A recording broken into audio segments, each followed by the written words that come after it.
In the quiet town of Ammanford, Carmarthenshire, a chilling mystery has forced the owners of a seemingly ordinary house to abandon their home, haunted by sounds that defy explanation. Alan and Christine Tate, the couple in question, experienced the onset of this eerie phenomenon one evening in June 2018, marking the beginning of an ordeal that would soon drive them away from their residence of over a decade. Christine was in the midst of a mundane task, making coffee in the kitchen, when the silence was broken by what she initially thought were faint, unidentifiable noises. Dismissing it as her imagination, she continued her evening, unaware that these sounds were merely the prelude to a series of events that would alter their lives irrevocably.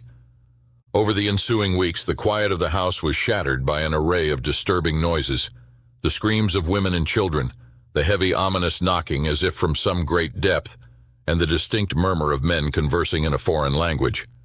The origin of these sounds, especially the harrowing screams that seemed to emanate from beneath the very foundations of their home, specifically the basement, remained a mystery. Driven by a mix of fear and need for answers, Alan and Christine began to record the strange occurrences. They hoped that these recordings would provide tangible evidence of their claims, suggesting that their house concealed a dark and sinister secret, perhaps a hidden dimension to its past unknown even to them. Despite their efforts, when the local police investigated, they were unable to determine the source of the screams or validate the couple's unsettling claims.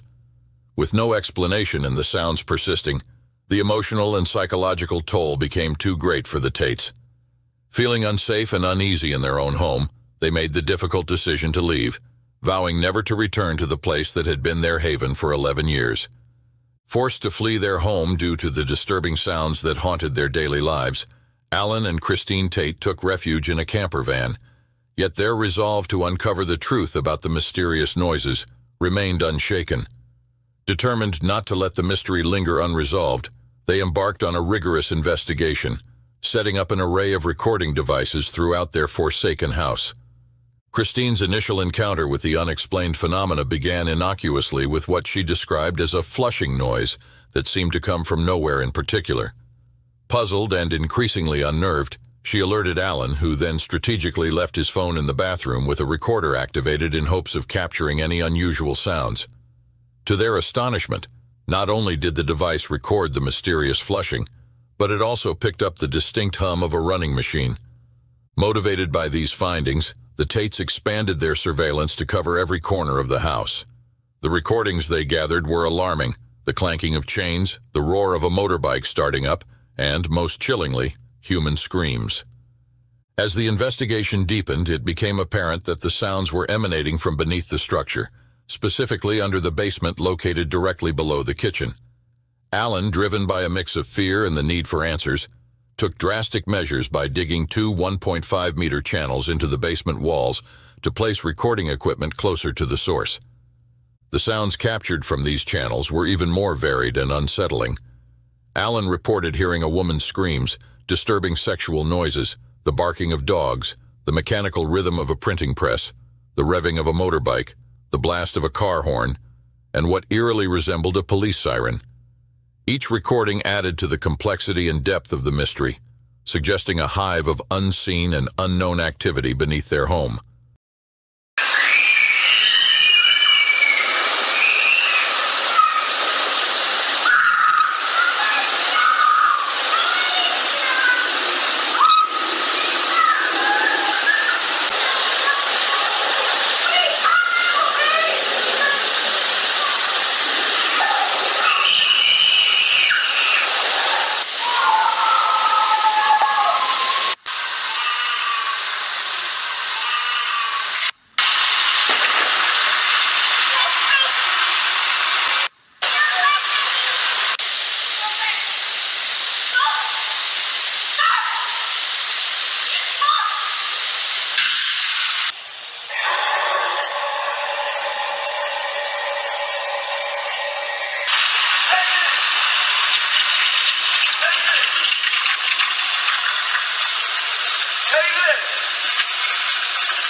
With hundreds of hours of recordings documenting these bizarre occurrences, the Tates have amassed a compelling body of evidence that suggests something or someone resides beneath their former home. The nature of these subterranean activities remains a mystery, one that the couple continues to probe with a mix of dread and determination, hoping that one day the truth will surface, explaining the inexplicable phenomena that drove them from their home. Convinced that what they experienced was real and potentially linked to criminal activities, they have since dedicated themselves to raising awareness about the situation, traveling across the UK to spread the word and seek support. Hundreds of people have been in touch with us, and they agree that this needs to be properly looked at, Alan shared, expressing a deep desire for answers and validation. In a bold move to bolster their claims, the Tates sent a key to their house to Wales Online, warning journalists about the potential risks of entering the property. The house, nestled in a bustling town center and hidden down a narrow, lonely alleyway, contains a sealed-off basement with no direct access except through a small, dark hole, further deepening the mystery. Despite their extensive efforts to capture evidence of the noises, a recording device left by journalists at the edge of the basement hole captured no unusual sounds. Frustrated but undeterred, the Tates have launched a petition demanding a thorough investigation by the authorities into their claims. They allege that the police have largely ignored their concerns, and they fear for their safety, believing that a serious criminal operation involving people trafficking or drug manufacturing could be occurring right beneath the former site of their home. Dyfed Powys Police confirmed receiving correspondence from the Tates and even conducted a visit to the area in November 2018, but their investigation did not turn up any evidence of wrongdoing. Still, the Tates are adamant that something nefarious is happening and that there are potentially many people living, sleeping, and working under the house. Now the couple lives a nomadic life, distributing flyers and posters to raise awareness about their ordeal and to pressure authorities into taking more decisive action. "We don't want to go back until the matter has been resolved," Alan stated firmly, hinting at the grave nature of their suspicions. "I think we're dealing with a serious criminal gang here, and I think our lives could be in danger if they knew where we were." Welcome back to Fireside Unsolved, where we gather around the fire to explore the mysteries that leave us questioning the world around us. A quick note before we get started: this episode is heavily focused on noises and sounds, so it will be best experienced with headphones. Today we're diving into the stories behind the unexplainable noises that have fascinated humanity across the ages. We'll hear strange sounds that seem to come from inanimate objects, mountains, oceans, and seemingly out of nowhere.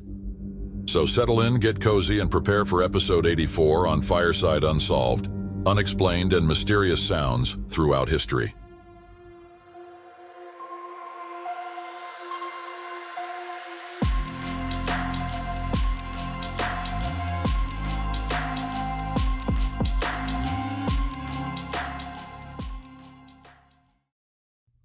In February 2016, the usually peaceful town of Forest Grove, Oregon, found itself at the center of a strange and unsettling mystery. Residents began hearing a high-pitched noise at night, which the Oregonian described as a mechanical scream. This bizarre sound echoed through the town, intermittently, lasting anywhere from 10 seconds to several minutes. It wasn't long before the noise caught the attention of both the local community and the media. The initial alert came when a resident posted a video of the noise on Forest Grove's Facebook page, sparking widespread curiosity and concern. Strange noise in Forest Grove is getting a lot of attention today. It's coming from something off of Gales Creek Road. Yeah, it's not just strange, it's really annoying, actually. Neighbors in this Forest Grove neighborhood have no idea what this mystery sound is, but they agree on three things. It's loud, obnoxious, and they want it to stop. The tone is very high, so it gets to a point where it really affects your hearing. For now, the mystery continues. We're just hoping that maybe somebody might be able to identify it so we can report it and have it stop happening. The Washington Post said it sounded like a giant flute played off pitch, car brakes, or a steam whistle, while NBC News compared it to a bad one-note violin solo with non-stop feedback. Despite these vivid descriptions, no one could pinpoint where the sound was coming from or what was causing it. Residents reached out to the City of Forest Grove Public Works Department and the Fire Department, but both were stumped. The Department of Forestry confirmed their equipment wasn't the source, and Northwest Natural Gas assured everyone that there were no gas line issues in the area. It seemed like the mystery got stranger with every passing night. Andrew Dawes, a physics professor at Pacific University, decided to take a scientific approach. He mapped out all the locations where people reported hearing the sound. Unfortunately, the results were inconclusive and didn't lead to any specific location. Meanwhile, the Forest Grove Police Department was flooded with calls, around 200 in total. Captain Mike Herb noted that people offered all sorts of theories, from frogs to Bigfoot. By late February of 2016, the police announced on Facebook that the noise, while strange and annoying, didn't pose a safety hazard. They decided to halt their investigation unless new information came to light. Interestingly, the noise stopped as suddenly as it had started, with the last reported instance reported on February 27, 2016, after which the town returned to its usual quiet. Dave Nemeyer, the Forest Grove Fire Marshal, had a theory that the noise might have been caused by something mundane, like a faulty attic fan or a heat pump.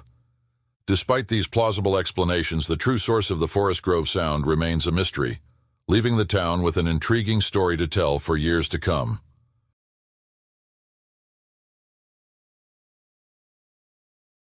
In 27 BCE, a powerful earthquake struck the ancient statues known as the Colossi of Memnon, shattering the northern Colossus and causing it to collapse from the waist up while cracking the lower half. Following this dramatic rupture, the remaining lower portion of the statue gained a peculiar reputation for singing at dawn.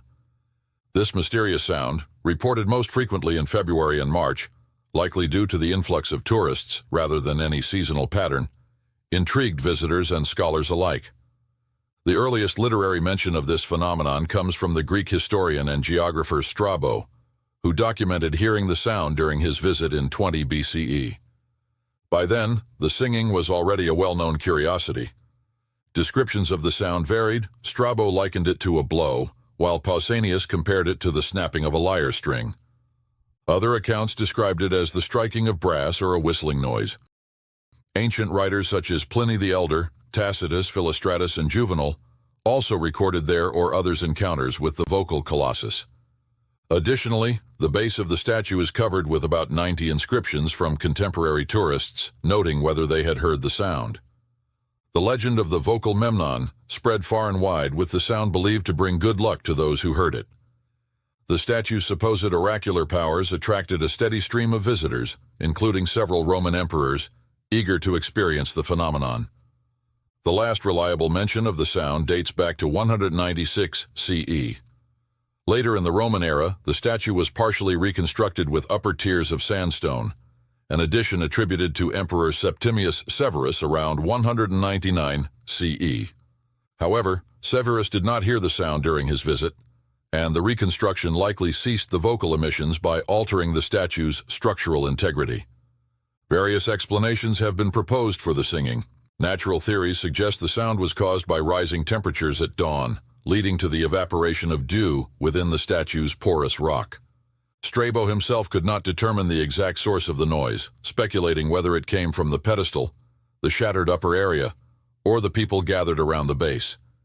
Similar sounds, though much rarer, have been reported at other Egyptian monuments, notably at Karnak. The addition of the reconstructed upper tiers likely silenced the singing, providing a convincing argument against human tampering as the cause. In the early modern era, a few mentions of the sound emerged, but these are generally considered hoaxes, either by the writers or locals trying to perpetuate the legend.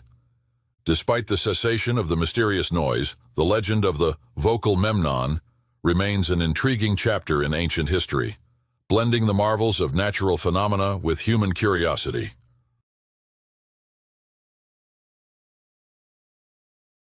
Reports of this eerie sound began to surface in the mid-2010s from the Canadian Arctic. Specifically, it's been heard in the Fury and Hecla Strait, a narrow channel of water located in the Qikiqtaaluk region of Nunavut. The ping is described as a high-pitched, almost mechanical noise that can be heard through the hulls of boats and even by divers underwater. It's an intermittent sound, meaning it doesn't follow a predictable pattern, making it even more perplexing. But what makes the ping particularly unsettling is its sheer volume. This sound is loud enough to scare away marine life, which has had a significant impact on local hunting practices. The indigenous Inuit community, who rely on these waters for sustenance, first brought the phenomenon to the attention of authorities. One of the first explanations considered was natural environmental factors. The Arctic is a dynamic environment with shifting ice, fluctuating temperatures, and underwater currents that could potentially produce such sounds. Icebergs colliding, hitting land, or scraping against each other can create a variety of noises that can be heard over extremely long distances. While it's true that ice movements can generate significant underwater noise, the characteristics of the ping don't quite match up with what we'd expect from ice. The sound is too consistent in its pitch and too localized to one area to be solely attributed to ice activity. The ocean is home to a vast array of marine creatures, many of which communicate using sound. Whales, for example, produce a wide range of noises from songs to clicks and pulses. However, as stated earlier, local hunters have reported a noticeable decline in marine life around the area where the ping was heard. It seems the sound might actually be driving animals away, rather than being produced by them. Marine animals do produce various sounds, but the intensity and mechanical nature of the ping are unusual. It's possible that an unknown species could be responsible, but given the disruption to marine life, it's more likely the sound is anthropogenic, meaning it's man-made.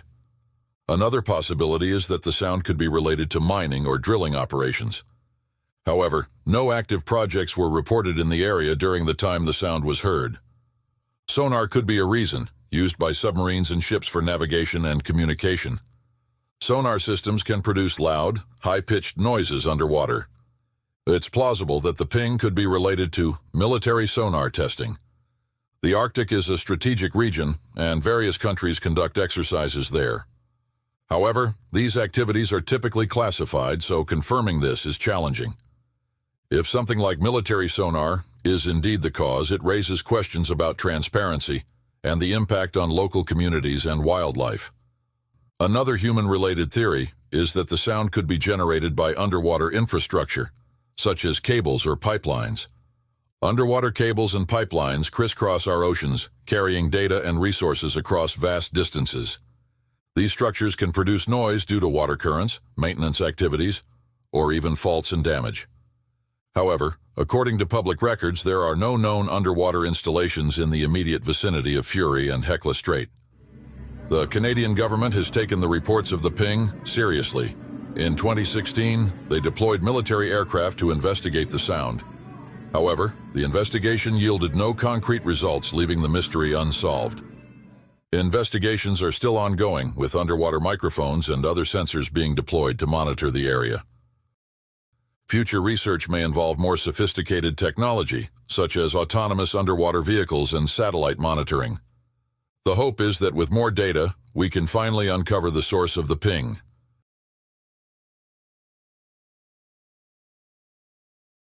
Moodus, Connecticut is a small town with a big mystery that has intrigued locals and visitors for generations. Known for its strange and eerie sounds that echo through the woods, these Moodus noises have earned a reputation that makes the town infamous. The sounds, which many believe are caused by shallow micro-earthquakes, are most strongly heard from Cave Hill, a picturesque spot nestled next to Mount Tom and owned by the Cave Hill Resort. The history of the Moodus noises goes back centuries and is deeply rooted in the cultural and spiritual practices of the local Native American tribes. According to David Phillips, author of Legendary Connecticut, these noises were central to an indigenous religious cult that was significant to the local Algonquin chiefs. These leaders, along with members of the Pequot, Mohegan, and Narragansett tribes, would gather around Mount Tom to commune with the god Hobomok. Alison Guinness, a local historian, adds that the Wangum tribe was also involved in these sacred gatherings. Hobomok was considered the spirit of the dead, a powerful deity who could bring both good and bad fortune depending on his mood. To the native tribes, he was a complex figure, akin to the Greek gods Zeus or Hades, capable of both benevolent and malevolent acts. However, the Puritan settlers who later arrived in the area viewed Hobomok through a different lens, considering him an evil spirit to be feared. The Moodus noises have not only shaped the spiritual and cultural history of the region, but have also seeped into popular culture. The mysterious sounds inspired H.P. Lovecraft's story, The Dunwich Horror, adding an element of the supernatural to their already eerie reputation. The town has embraced this unique aspect of its identity to such an extent that the local high school has named its athletic teams the Noises, a nod to the town's mysterious and haunting heritage. Listening to these noises, you might hear what sounds like distant thunder, a rumbling that seems to come from deep within the earth, or sometimes sharp, almost metallic sounds that make you question their origin.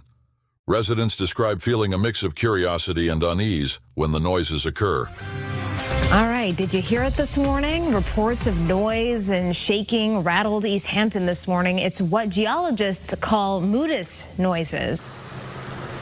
Hi, Stephanie. Well, they're called Moodus noises, like you said. They were reported coming from this area, the East Haddam, East Hampton, and Moodus areas, this general region. Now, the town of East Hampton says they had reports of loud noise and shaking, but people do tell me, I had to ask a few people around town today, and they do tell me you can hear a loud boom and it feels like an earthquake. But the thing is, it's heard on and off for centuries.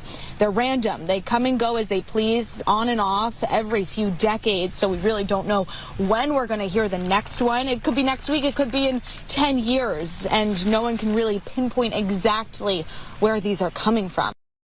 A reminder of the natural and supernatural history that continues to linger in the air. The scientific community has also shown interest in the Moodus noises. Geologists attribute the sounds to shallow micro-earthquakes, tiny shifts in the Earth's crust that produce significant noise. Cave Hill and the surrounding areas, with their unique geological features, create a perfect natural amplifier for these sounds, making them audible over long distances. Despite these scientific explanations, the exact nature and cause of the noises often remain elusive, adding to their mysterious allure. The Moodus noises are more than just an unexplained auditory phenomenon. They are a vital part of the town's identity and heritage. They remind us of the deep historical and cultural roots that run through the land, connecting the present to a rich and mystical past. Whether you're a believer in the supernatural or a skeptic with a scientific bent, the Moodus noises offer a compelling and mysterious experience that continues to captivate and mystify all who hear them. We hope you enjoyed this journey with us as we looked into the world of unexplained and mysterious sounds throughout history. Don't forget to subscribe to be a part of the Fireside Unsolved family, and if you enjoyed the show, please comment and leave a like. Your support helps us continue to explore the unexplained and unsolved and bring these fascinating stories to light. Until next time, we'll keep the fire burning on Fireside Unsolved. The ocean is a vast, mysterious, and largely unexplored world. It covers over 70% of our planet, yet we've barely scratched the surface of what lies beneath. There are still secrets hidden from us, under the waves, where sunlight fades and darkness is king. But sometimes the ocean seems to talk to us, with strange, unexplained sounds that travel for thousands of miles, defying all logic and understanding. What do these sounds mean? Where do they come from? And why do they persist, decade after decade, defying our best efforts to understand them? Today we'll take a journey into the world's oceans, exploring these mysterious sounds and the stories they tell. Prepare yourself for the unknown on Fireside Unsolved, Episode 103, 5 Mysterious Sounds from the Ocean.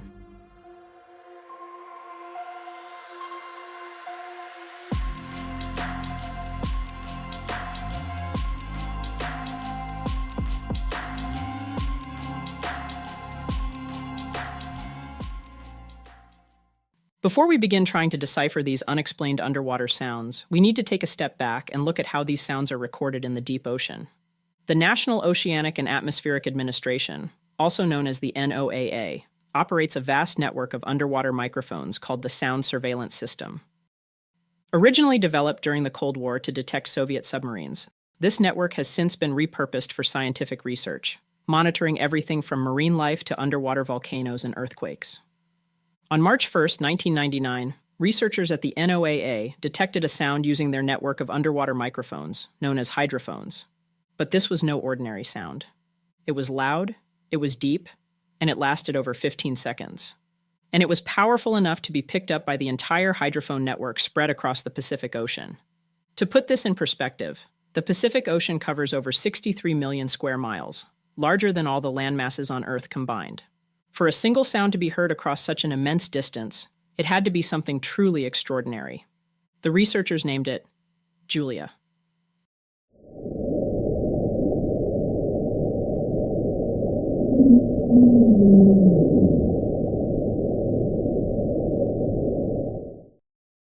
Unlike the sounds of icebergs, underwater earthquakes, or even the calls of marine animals, Julia didn't fit any known acoustic profile. The NOAA quickly classified it as unknown. Several theories have surfaced, ranging from the plausible to the downright bizarre. The most widely accepted theory is that Julia was caused by the grounding of an iceberg. When a massive iceberg scrapes against the ocean floor or collides with another ice mass, it can produce incredibly loud, low-frequency sounds. But there's a catch. While icebergs do produce loud noises, they are usually characterized by a series of short, sharp sounds, not a prolonged noise like Julia. The unique duration and tonal quality of Julia make it an outlier, even among iceberg sounds. Another possible explanation points to underwater volcanic activity. The Pacific Ocean, especially around the Ring of Fire, is a hotbed of volcanic and tectonic activity. Underwater volcanoes, or seamounts, can generate loud, low-frequency noises during eruptions, collapses, or gas releases. And these sounds can also travel long distances. However, there was no seismic data at the time to suggest a volcanic eruption or tectonic event in the region where Julia was recorded. And without that, this theory starts to lose its footing. Now here's where things get really interesting. Some oceanographers and marine biologists have proposed that Julia might have been produced by an unknown sea creature, a massive one that has yet to be discovered. The idea of a giant, undiscovered sea creature might sound like science fiction, but it's not entirely out of the realm of possibility. Remember, it wasn't until the 1970s that the colossal squid, an enormous creature that can grow over 40 feet long, was confirmed to exist. Yet many marine biologists argue that no known sea creature could produce a sound of Julia's magnitude. The mystery of Julia is a reminder that, despite all our scientific advancements and technological achievements, there are still mysteries in this world we have yet to unravel.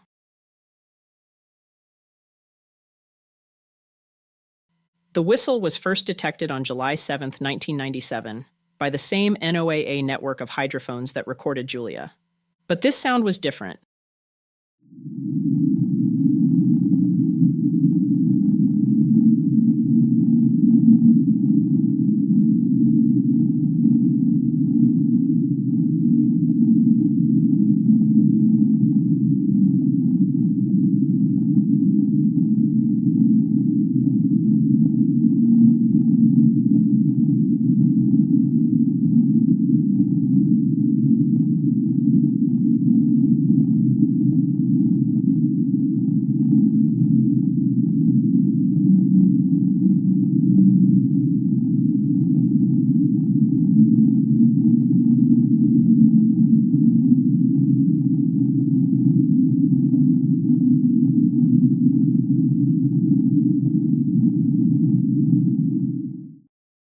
One of the more straightforward explanations is that it could be a natural underwater acoustic phenomenon triggered by shifting tectonic plates or volcanic activity beneath the seafloor. When rocks deep under the ocean's surface are stressed, they can sometimes produce high-pitched sounds as they crack, shift, or grind against each other. Unlike the deep rumbling noises typically associated with earthquakes or volcanic eruptions, these sounds can be much shorter and higher in frequency, something like a whistle. This explanation makes sense, especially given the immense pressures and dynamic geological activity taking place under the ocean floor. But there's a problem. The pitch and brevity of the whistle don't quite match the acoustic profiles of known tectonic sounds. And at the time of its detection, there was no significant seismic activity in the area where the whistle was recorded. Another theory suggests that the whistle could be a form of communication from a marine creature. Could the whistle be a call or signal from a species we have yet to discover, or from one so rarely observed that we don't recognize its sounds? While this idea is intriguing, most marine biologists remain skeptical. The frequency of the whistle is exceptionally high for deep-sea creatures, whose sounds typically occupy much lower frequencies to travel long distances through water. Then there's the possibility that the whistle is human-made. It wouldn't be the first time human activity has produced strange, unexplained sounds in the ocean. So where does this leave us? It's a sound that defies easy explanation and continues to baffle those who study it. Some believe it's a clue to a deeper understanding of the ocean's hidden depths. Others think it might point to a natural phenomenon we simply don't understand yet. Whatever the case, the whistle reminds us that our planet's last great frontier still holds its secrets tightly.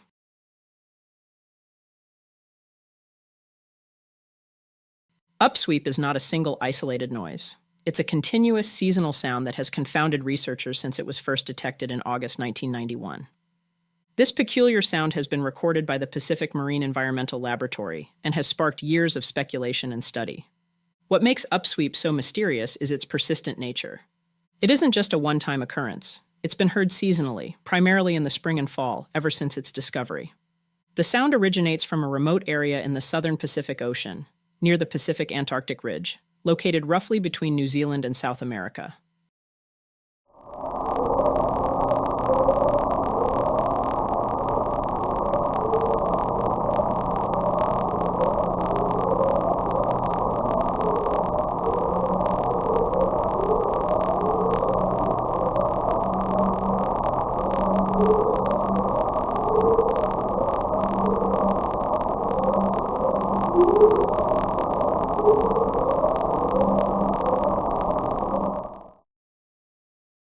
Over the years, upsweep has shown signs of fading, but it hasn't vanished entirely.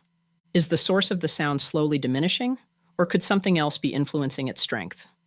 The leading theory among scientists is that upsweep could be linked to underwater volcanic activity near the Pacific-Antarctic Ridge.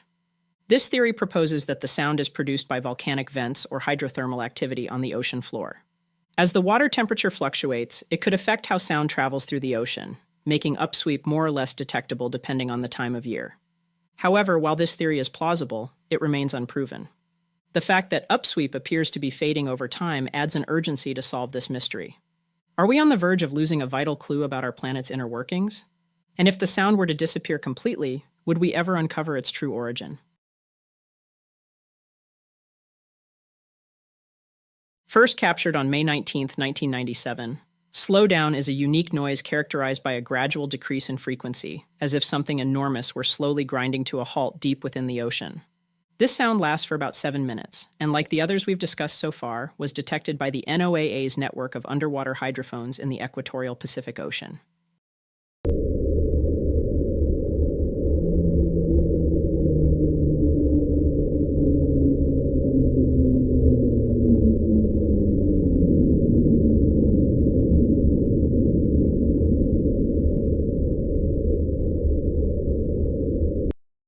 What sets slowdown apart is not only its eerie descending pitch, but also the fact that it has been recorded multiple times over the years, often in different locations.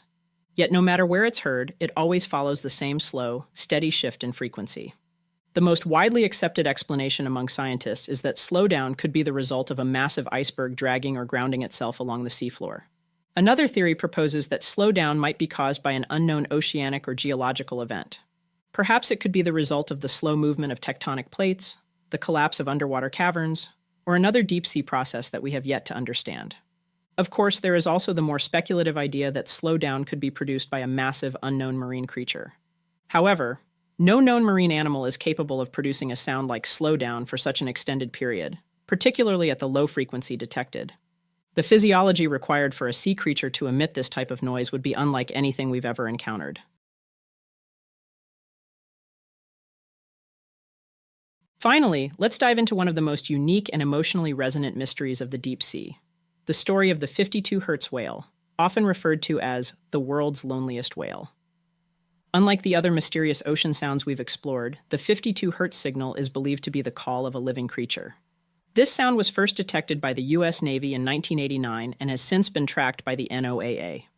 What sets the 52 Hz whale apart is the unusual frequency of its call. Most whales, such as blue whales or fin whales, communicate at much lower frequencies, usually between 10 and 40 hertz. The 52 Hz whale, however, calls out at a much higher frequency of 52 Hz, which doesn't match that of any known whale species.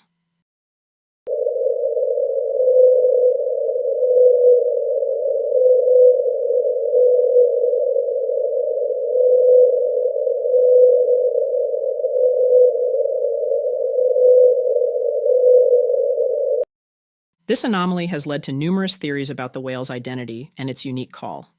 One theory suggests that the 52 Hz whale could be a one-of-a-kind individual with a physical anomaly or mutation affecting its vocal cords, causing it to produce a call at a higher frequency than other whales.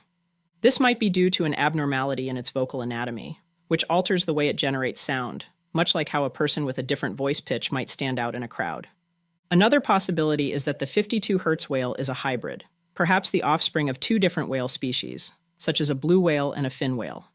Hybrids can sometimes exhibit unique characteristics, and in this case, the whale's mixed genetics might have resulted in an unusual call frequency. An even more intriguing theory suggests that the 52 Hz whale could belong to a completely unknown species. Perhaps the most poignant theory is that the 52 Hz whale is a social outcast. Since no other whales seem to respond to its unique frequency, it may be calling out in vain, unable to communicate with others of its kind. This has led to the whale being nicknamed the loneliest whale in the world.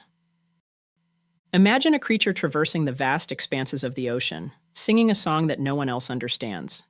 It's a profoundly moving idea, resonating deeply with human feelings of isolation and the search for connection. Despite its solitary song, the 52 Hz whale appears to be healthy. Its calls have been detected for over 3 decades, indicating that it has managed to survive and possibly even thrive on its own in the ocean. This longevity provides a glimmer of hope that we might one day learn more about this remarkable creature, perhaps even discovering others like it, or finding a way to communicate with it. These unexplained and mysterious sounds of the deep ocean continue to baffle, intrigue, and inspire us.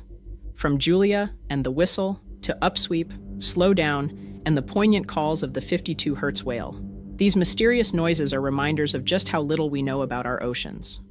Each sound we've discussed today is like a piece of a puzzle, a clue to the secrets hidden beneath the waves. They call on us to explore further, to listen more closely, and to seek out the unknown with curiosity and wonder. So what can we learn from these oceanic mysteries? Maybe it's that our world is still full of surprises, that there are still frontiers left to explore and mysteries left to solve. And that, in itself, is a beautiful thing. Thank you for joining us on this deep dive into the mysterious sounds of the ocean. If you enjoyed this episode, please be sure to like, subscribe, and share it with your friends. And remember, keep your ears open, keep your curiosity alive, and always be ready to dive into the unknown. Until next time, stay safe out there. We'll see you next time. Fireside. Today we're going to explore a collection of mysterious audio recordings that continue to baffle everyone that hears them. From investigators, true crime enthusiasts, even historians. These 5 pieces of audio evidence have left even more questions than answers. From desperate calls to 911, to eerie voicemails and even a possible transmission from space, each of these recordings holds secrets. So settle in as we listen to some of the most unsettling and still unsolved audio recordings in history. Welcome to Fireside Unsolved, episode 112, 5 mysterious audio recordings.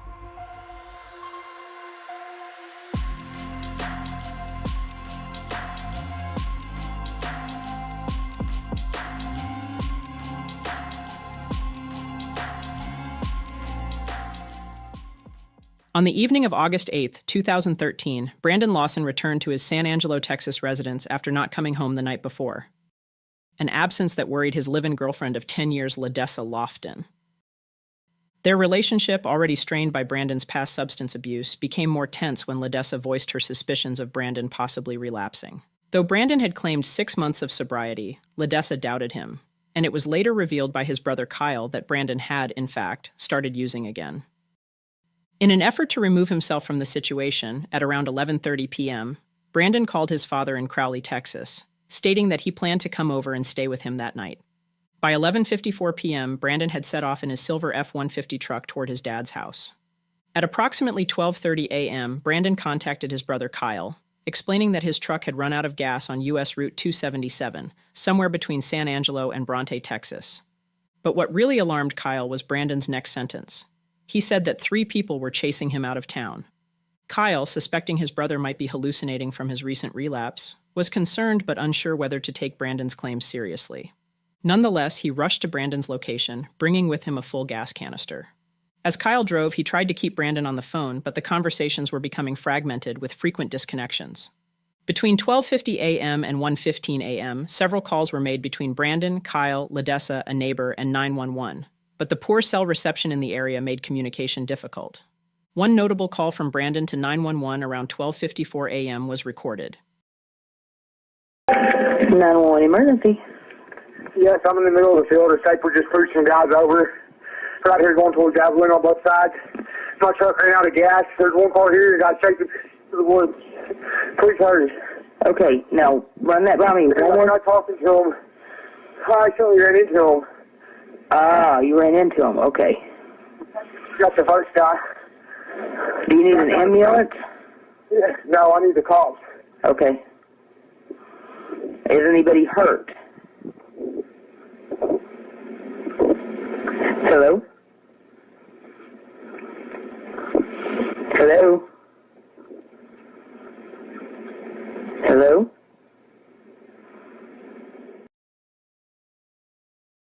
Just 2 minutes later, a passing trucker reported Brandon's truck parked dangerously on the road to 911. A sheriff's deputy arrived at the scene shortly after 1 a.m., finding only Brandon's abandoned truck and his brother Kyle, who arrived around 1:10 a.m. and was still on the phone with Brandon. Brandon insisted, "I can see you, I'm right here." Yet neither Kyle nor the deputy could locate him. Kyle suspected Brandon might be hiding to avoid arrest, as he had an active warrant at the time. Around 1:18 a.m., Brandon briefly answered another call from Kyle, sounding breathless and claiming he was bleeding, but the call was once again cut short. After waiting 45 minutes without spotting his brother, Kyle left a gas can in Brandon's truck and headed home. He returned around 5 a.m., but the gas can was untouched, and there was still no sign of Brandon. By 8 a.m., Brandon's truck had been towed. In the days following, a search of the area near Brandon's truck yielded no leads. It wasn't until February 4th, 2022, that a significant development occurred. The Texas Rangers, along with search teams, discovered clothing matching Brandon's description and human remains near his last known location. While DNA testing was still ongoing as of October 2024, the remains are widely believed to be Brandon's, hopefully bringing some closure to his long unsolved disappearance.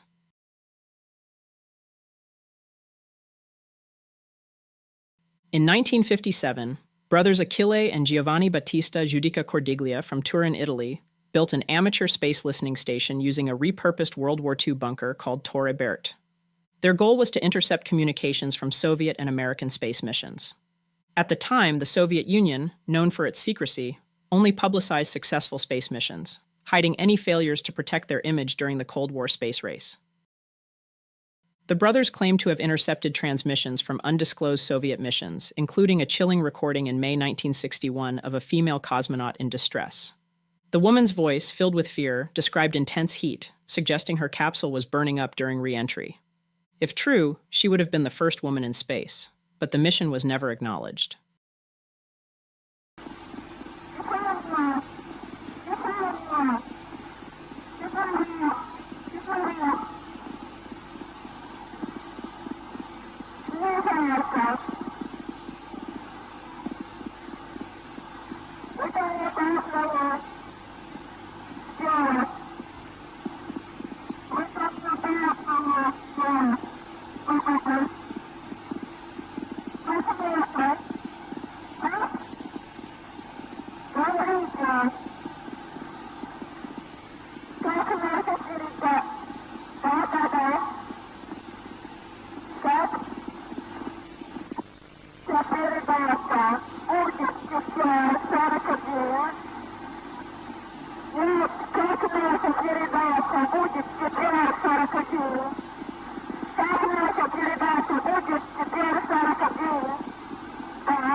Skepticism about the recordings quickly arose. Critics pointed out linguistic inconsistencies and questioned the technical plausibility of their claims. There was also confusion about the dates. The brothers first stated they recorded the cosmonaut in November 1963, but later revised it to May 1961. While some accused the brothers of fabricating the recordings for fame, they have always maintained their authenticity. To this day, the legitimacy of their claims remains controversial, either exposing hidden Soviet space tragedies or being an elaborate hoax.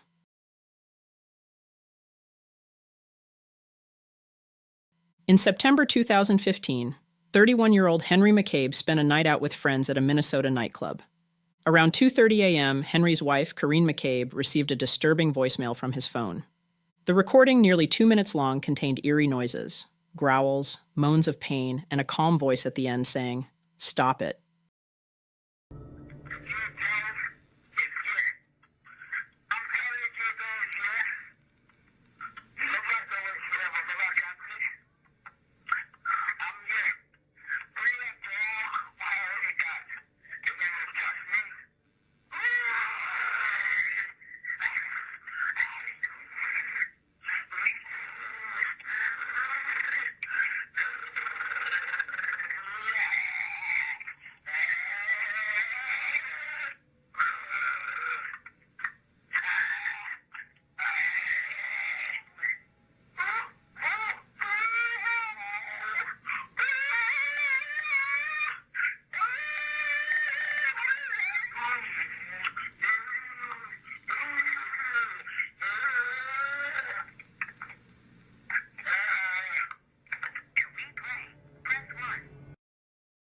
The meaning of these sounds remains unclear, but is believed to hold clues to Henry's disappearance.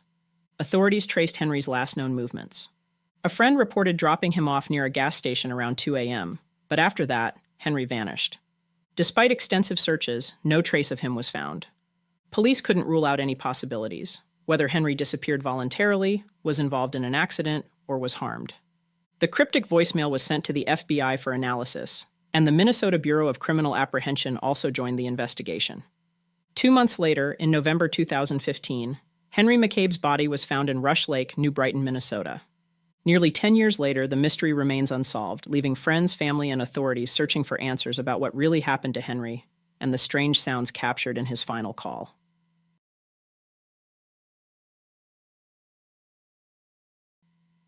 Antoinette Calladito, born on December 25, 1976 in Gallup, New Mexico, was a fourth grader living with her family at 204 Arnold Circle when she disappeared on April 6, 1986. That night, her mother, Penny, went out with friends while a babysitter watched Antoinette and her sisters. Penny returned around midnight and sent the sitter home. The next morning, Penny discovered Antoinette was missing. After searching the neighborhood, she contacted the police, but they didn't officially search the home until 4 days later. Penny later mentioned that a man named Emiliano Emo Gardella had given Antoinette flowers several times before her disappearance, a fact she initially withheld. A year after Antoinette's disappearance, a girl claiming to be her called the Gallup police, saying she was in Albuquerque.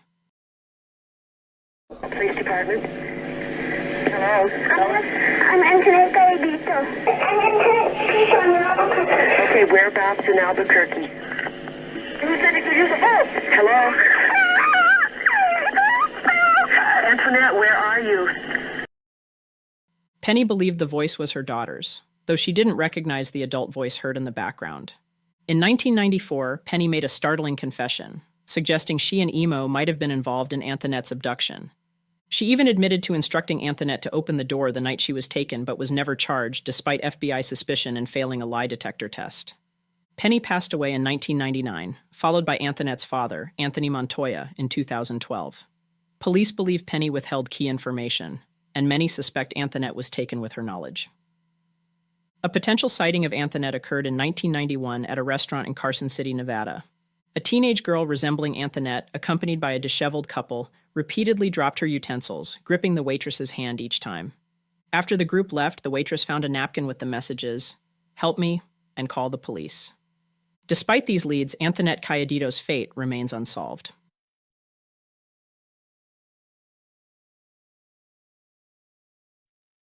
On August 17, 2010, 20-year-old Amber Tucaro, a mother from Fort McMurray, Canada, traveled to Edmonton with her infant son and a friend for a short vacation. The following evening, Amber was last seen around 8 p.m. getting into a vehicle with an unknown man, a decision that would spark a long-lasting mystery. During the ride, Amber received a phone call that was recorded by the caller. Where are we by? We're just heading south of Beaumont, or north of Beaumont. We're heading north of Beaumont. Yo, where are we going? No, this is a... Are you f***ing kidding me? You better not be taking me anywhere I don't want to go. I want to go into the city. Jeez. Yo, we're not going into the city, are we? No, we're not. Yes. Then where the f*** are these roads going to? 50th Street. 50th Street. Are you sure? Absolutely. Yo, where are we going? 50th Street. 50th Street? 50th Street. East, right? East. Over town. Bravo. Bravo.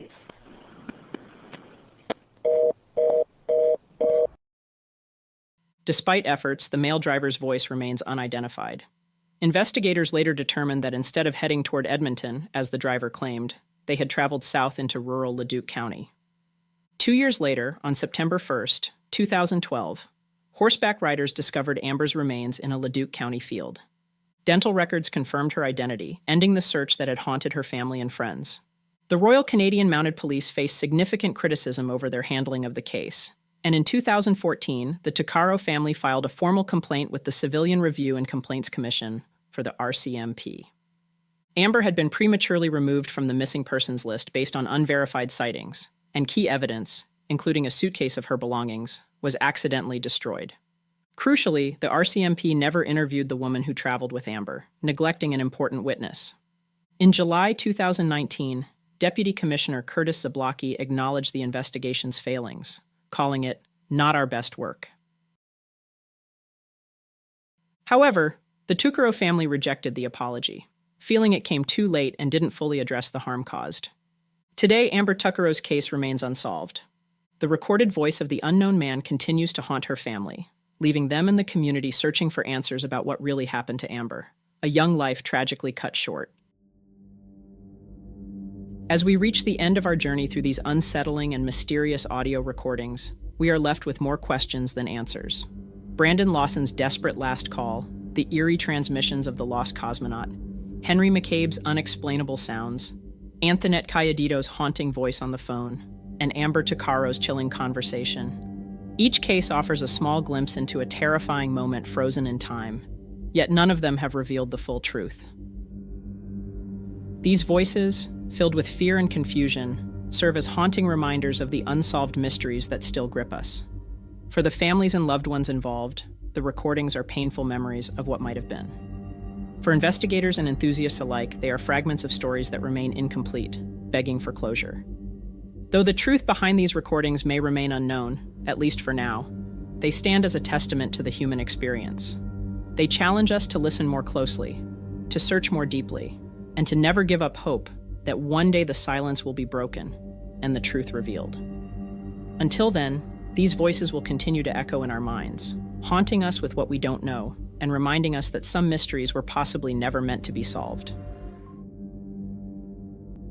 Welcome back to Fireside Unsolved, where we uncover the unexplained, the unsolved, and the downright bizarre. In this episode, we're celebrating Halloween with part 2 of our series on mysterious audio recordings. We'll start with the chilling confession linked to Tracy Kirkpatrick's unsolved murder, followed by a disturbing call to the Howard Stern Show from someone claiming to be a serial killer. Then we'll unravel the strange phone calls that Gary Sudbrink received, explore the eerie space music heard by the Apollo 10 astronauts, and end with the bizarre 96.7 FM broadcast that rattled Portland, Oregon. Are these strange recordings clues to unsolved mysteries, hoaxes, or something far more disturbing? Grab your headphones and coffee and join us as we dig into these unexplained recordings on Fireside Unsolved, Episode 115, 5 Mysterious Audio Recordings, Part 2.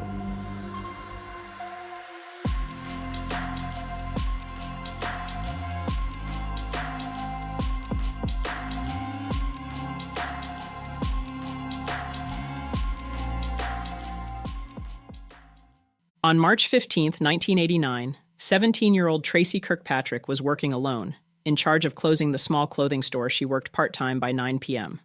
At approximately 11 p.m., a security guard noticed that the lights were still on in the store. When he checked the front door, he found it open. Upon searching the store, he found Tracy in the back storage room, deceased. The scene was gruesome, and Tracy was stabbed multiple times. The police investigated various leads, including friends, family members, and local residents, but nothing substantial emerged. Then, something strange happened. In 1991, 2 years after Tracy's murder, a man identifying himself as Don called a nationwide crime tip line. Hello, my name is Don, and I'm calling from Frederick, Maryland. I know this is going to sound surprising, but 3 months ago, I stabbed a girl to death. And you might think that in making this tape, I'm setting myself up to be caught, but there are a lot of guys named Don in Frederick. The girl I killed was working in a ladies' sportswear store. I often came by and talked to her when she was working alone. And one night when she was in the storeroom and we were talking, our conversation turned into an argument. And so I took out a knife that I have with me at all times, and I killed her. And a few days later, I realized that I had created a lot of sadness. And I thought about turning myself into the police. But whatever they do to me, that won't bring Tracy back. So I decided that I better keep free because we have the death penalty in Maryland. Thanks for listening. I'm sorry about what I did, but nothing can change it. Bye. His description matched the circumstances of Tracy's murder, and he offered information that was not widely known to the public at the time. Police immediately attempted to trace the call and investigate further, but despite their efforts, Don was never identified, and no further leads came from the confession. Some investigators believe Don's confession could have been genuine, while others speculate that it could have been a hoax by someone who had read or heard details about the unsolved murder. Tracy Kirkpatrick's murder remains unsolved, and the confession remains a clue that has yet to bring closure to her case. The Howard Stern Show was notorious for its outrageous and unfiltered content, especially in the 90s and early 2000s. But specifically in August 1997, the show became the stage for something far more sinister. A call that would leave the listeners stunned. On August 13th, 1997, a man who identified himself as Clay called into the Howard Stern Show. At first, he seemed like just another fan calling in to banter with Stern, but as the conversation unfolded, the tone quickly turned dark. And then what, you strangled him? Once. How else did you kill him? Well, a few times, actually most times with a hammer. And where do you do this primarily? I've done it twice in a parking garage, and then the rest of the times on the side of the road. And you're from the New Orleans area? Yes. And how, I mean, what are you? You beat them to death with a hammer? Man. It usually only takes once, and Dude, you got to have a lot of anger in you. yes. Man. Dude, you're a serial killer. Yeah. Yeah. Wow. What made this call so incredibly cold and eerie was the matter-of-fact way in which he spoke about his alleged crimes. There was no boasting or theatrics. He sounded calm, almost detached, while recounting his supposed actions. The call immediately raised questions. There were no specific details about locations or names that could directly connect Clay to any known crimes at the time, but the way he spoke, emotionless, left a lasting impact on everyone who heard it. Even Stern seemed unsettled, probing Clay for more information while maintaining a balance between disbelief and concern. Despite efforts to trace the phone number used to call, the man known as Clay was never identified. To this day, the question lingers. Was the man who called in really a serial killer? Or was he just an elaborate prankster playing on listeners' morbid fascination? In February 1993, a man named Gary Sudbrink, a U.S. Air Force officer from Long Island, New York, experienced one of the strangest and most unnerving series of phone calls ever recorded. On February 8, 1993, Sudbrink was visiting his family in Long Island. Everything was normal until, while staying at his parents' house, the phone rang. When Sudbrink answered, he was greeted by a voice that sounded strange, to say the least. The caller asked, "Why aren't you answering your phone? We've been trying to reach you." Confused, Gary pointed out that he had answered the phone, but the voice continued to press him, almost as if the person on the other end was expecting something different from him.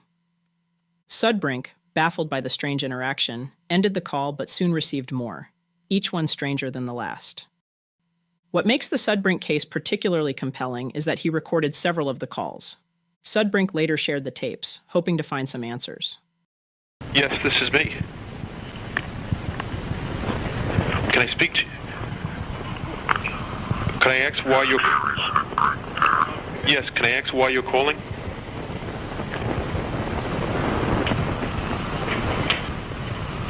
Can I please ask? Yes, this is.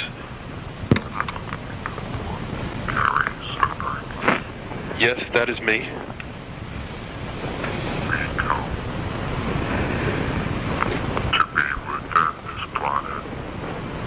Say that again?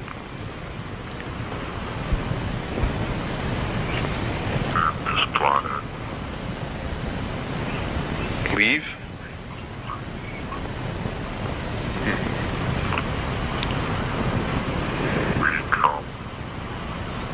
I'm staying right here. Is this a joke or what?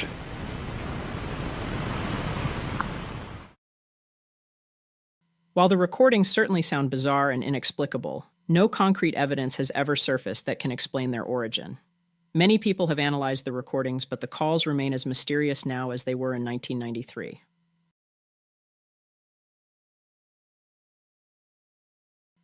In May 1969, just 2 months before Apollo 11's historic moon landing, the crew of Apollo 10 undertook a vital mission to test the spacecraft intended for lunar exploration. While the mission proceeded smoothly, an eerie incident occurred that has puzzled scientists and enthusiasts for decades. The astronauts reported hearing space music while orbiting the moon's far side. Apollo 10, the fourth manned mission in the Apollo program, served as a dress rehearsal for Apollo 11. Crew members Commander Tom Stafford, Lunar Module pilot Gene Cernan, and Command Module pilot John Young were tasked with flying to the moon, separating the lunar module and descending to within 50,000 feet of its surface. During their passage behind the moon, communication with Earth was lost for about an hour. During this radio blackout, the astronauts began hearing strange noises over their headsets, described as a whistling that resembled music. The bizarre sounds were captured on audio recordings, which remained classified for years before being released to the public, sparking intrigue and speculation. That music even sounds outer spacey, doesn't it? You hear that? That whistling sound? Yeah. Woo! Look at your... Yeah, it sounds like, outer space type music. Hey, Tom, is your insulation all burned off here on the front side of your window over here? Right? Yeah. Mine's all burned off. Heading out here, where are you, John?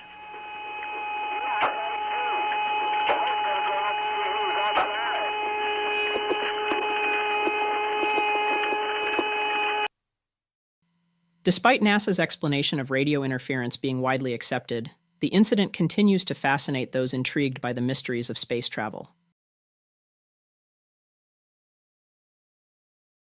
Portland, Oregon, known for its quirky culture and misty landscapes, became the setting for one of the strangest radio mysteries in modern times. In 2017, a series of strange and cryptic broadcasts on the 96.7 FM frequency in Portland began transmitting without warning or explanation, baffling listeners and raising speculation about their origin. The broadcasts were not only bizarre but downright unsettling, filled with random noises, garbled speech, strange beeping sounds, and at times, distorted music.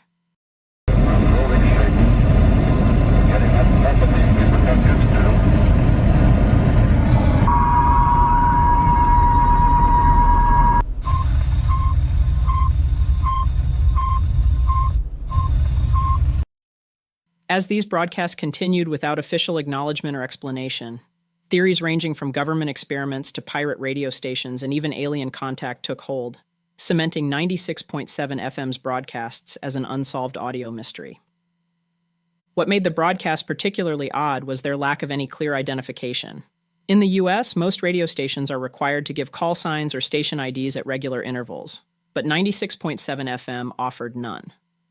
This sparked initial theories that it could be a pirate radio station, a common occurrence in Portland's underground music scene. Yet, there was something distinctly unusual about these transmissions, something more unsettling than your average rogue station playing indie music or political commentary. As interest in the broadcast grew, amateur radio hobbyists and curious locals attempted to track down the source of the transmissions. Using radio direction-finding techniques, some claimed that the signal appeared to be moving, which led to speculation that the broadcasts were being transmitted from a mobile source, such as a vehicle. Despite these efforts, no one was able to conclusively pinpoint where the broadcasts were coming from. The FCC, which oversees and regulates radio frequencies in the United States, was made aware of the strange transmissions. However, there was no public indication that the FCC had launched a formal investigation. Given the relatively low power of the signal and its seemingly random nature, the broadcast may not have been considered a significant priority for regulators. After months of erratic transmissions, the mysterious broadcasts on 96.7 FM began to fade away as suddenly as they had appeared. By summer 2018, reports of the strange noises dwindled, and eventually, the frequency returned to regular, unremarkable programming. No official explanation was ever provided, leaving the mystery of 96.7 FM's broadcasts unresolved.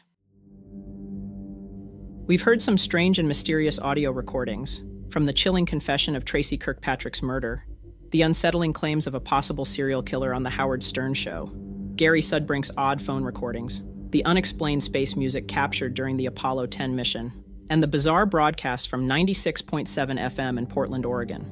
Whether a still unsolved confession, unexplained phenomenon, or a bizarre transmission, these recordings remind us that there are some baffling mysteries out there waiting to be uncovered.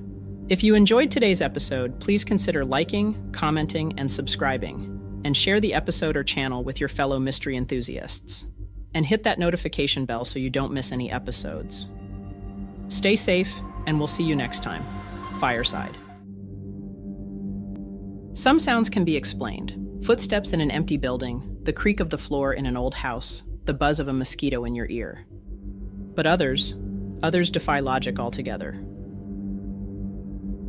Across the world, strange and mysterious recordings have captured eerie sounds that seem to come from nowhere, or perhaps from something we were never meant to hear. From an unexplained voice captured on a sleep app to the haunting transmission of a number station, and even the unsettling sounds of deep space, these recordings continue to baffle experts and send chills down the spines of those who dare to listen. On this episode, we explore 5 of the most mysterious audio recordings ever captured, for the 3rd time. But be warned, some of these sounds may stay with you long after the video ends. This is Fireside Unsolved, episode 144, 5 Mysterious Audio Recordings, part 3.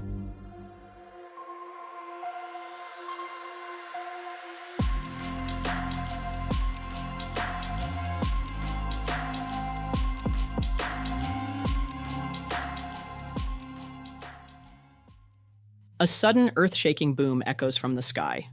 No explosions are reported, no aircraft above, no storms in the forecast.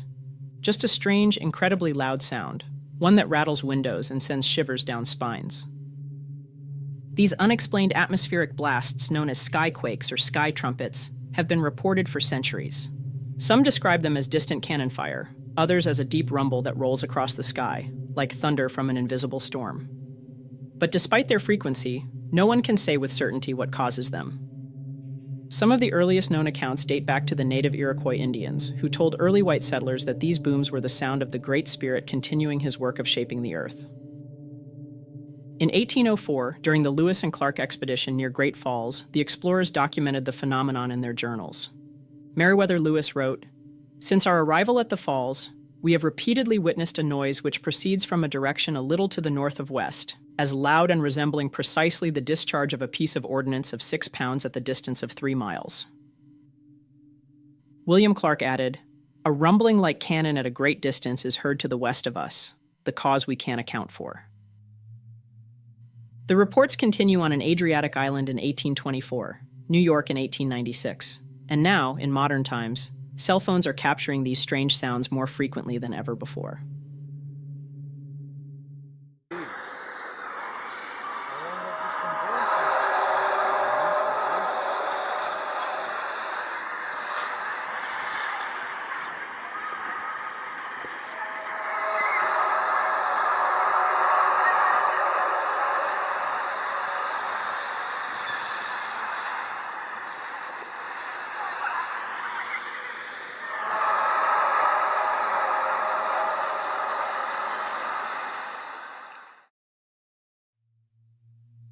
Scientists have offered theories: shockwaves from meteors, distant earthquakes reverberating through the sky, massive waves crashing onto land, or even pockets of trapped air collapsing in a violent release.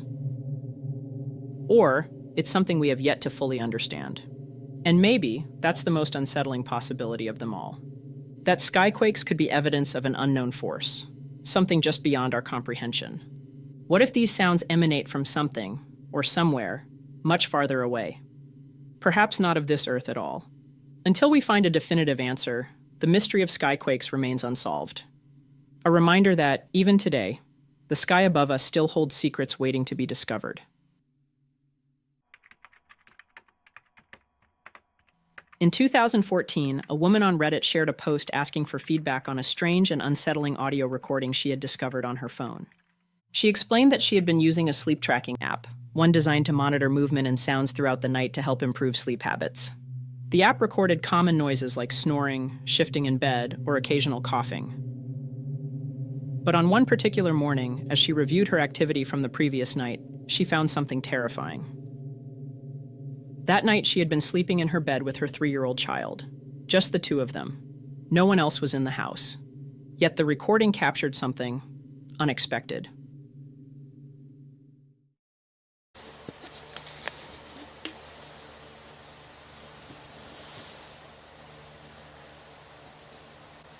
What are you doing?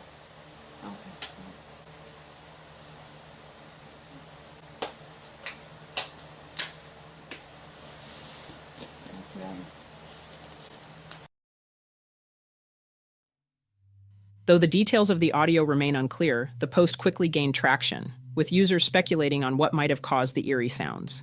Some suggested a home intruder, and of course there were others that believed it could be paranormal. The woman provided an update in April 2015, stating that she had moved out of the home where this took place. But beyond that, the mystery remained.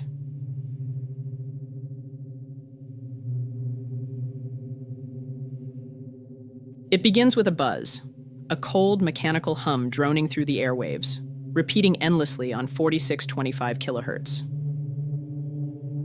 Since at least the late 1970s, this strange transmission, known as UVB-76, or simply the buzzer, has echoed across shortwave radios worldwide. Day and night, the sound persists, interrupted only on rare occasions. When the transmission is interrupted, it's by a voice, a male speaker, and no official explanation has ever been given for its purpose.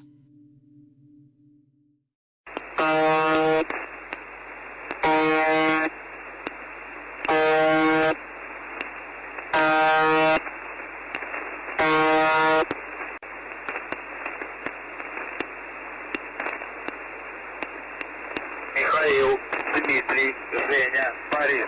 Михаил, Дмитрий, Женя, Борис.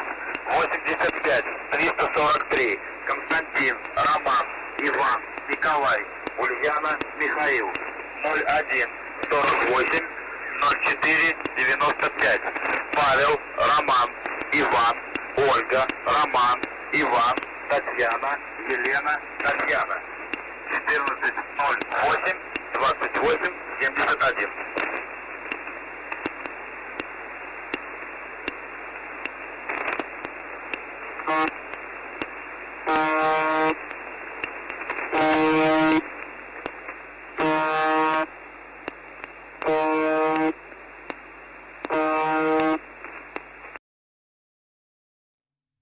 Some believe the buzzer is part of Russia's military communications network, perhaps a number station used to send coded messages to intelligence agents in the field.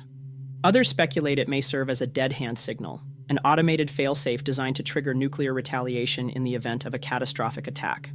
But there are stranger elements to this mystery. At times, faint background noises have bled into the transmission, suggesting that UVB-76 isn't fully automated, but rather broadcast from a room where people move, talk, and work.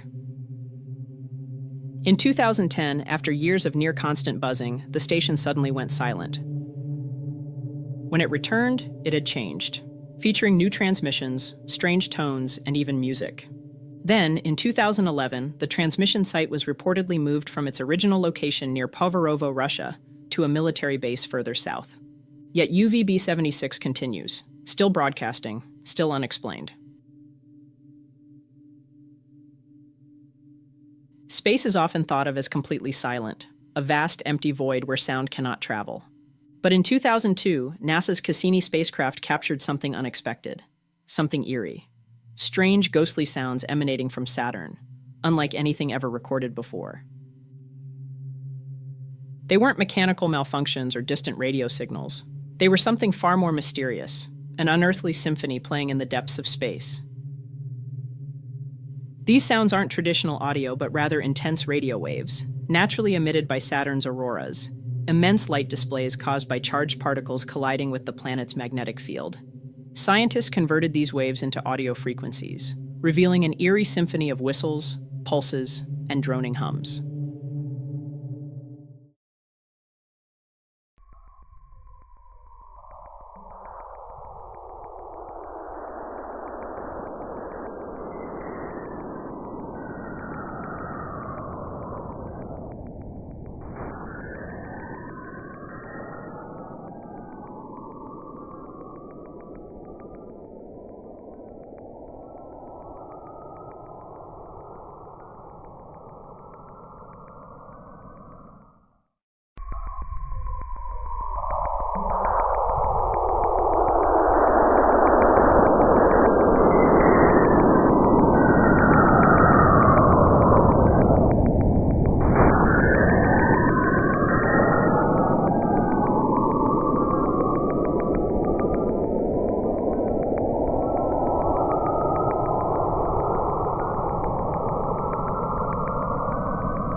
But what makes these sounds truly strange is their unpredictability. The frequencies shift erratically, forming complex and chaotic patterns. Researchers understand that these waves originate from the interactions between Saturn's powerful magnetic field and the solar wind, yet their behavior remains puzzling. Some believe they could hold deeper secrets, perhaps revealing hidden processes within Saturn's atmosphere or magnetic forces that we have yet to fully comprehend. There's something unsettling about hearing these alien sounds. It reminds us that the universe is not silent. It hums with energy, pulses with unknown signals, and whispers secrets we have only begun to uncover. The recording named The Old Tape first appeared on 4chan's Xboard, and while the original post has long since been lost, others have taken the reins and carried on its strange story. According to sources, the post explained, "Around 1995, I was about 15. I used to stay up late in my room listening to the radio on a boombox with an integrated tape recorder. I'd dial through the stations, and when I heard something interesting, I'd hit record for a while, then move on. One night, I came across this. I don't think this was the beginning of the broadcast, but I caught a lot of it. Right at the end, an announcer says that the station I was tuned to was WKCR 89.9 New York.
John Burns, son of John Senior Maryland, brother of Kathy and Chris, step of December 21st, 1988, Barry Valentino, son of Barry Senior and Jean, brother of Scott, Mark and Lisa, Ann's friend, my friend.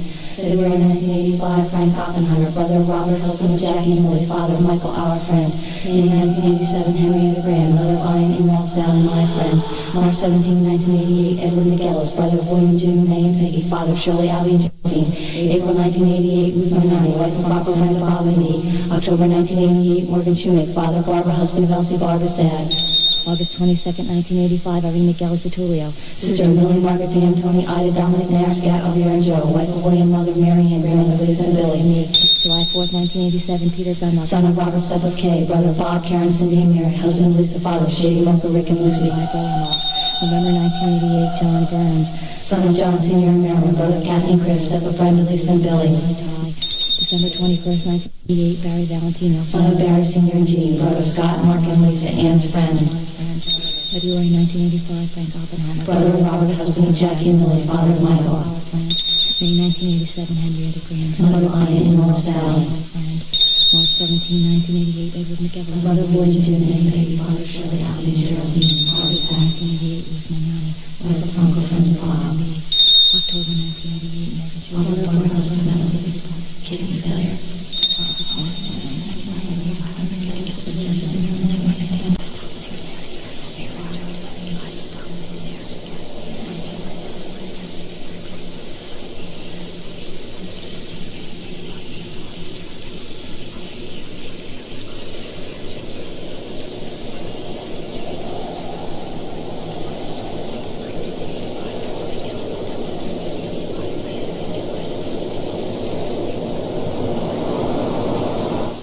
You're tuned to WKCR-FM New York, 89.9 on your dial. Colombian music is running a little late. It will be starting in a few minutes.